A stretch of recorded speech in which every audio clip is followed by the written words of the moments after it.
Nagsaka lamang sa 2.3% ang ekonomiya sang Pilipinas sa ikaduha nga quarter sang tuig 2026.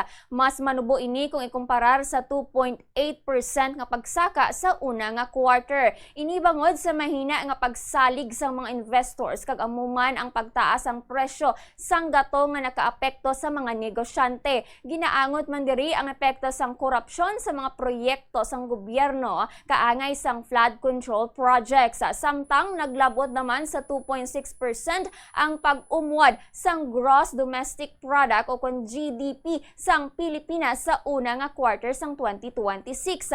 Mas manubo ini sa target sang gobyerno nga 3.5% tubtub 4.5% para sa kabilugan nga tuig. Ini man ang rason kung nga kinahanglan nga maparasig pa ang pag-uswag sini sa masunod nga mga binulan. Suno sa opisyal sang gobyerno, temporaryo lamang ini nga paghina sang ekonomiya sang pungsod bangod mayara man sila sa mga nagkalain-laing nga tikang nga ginahimo agod mabalik ang pag-uswag sini.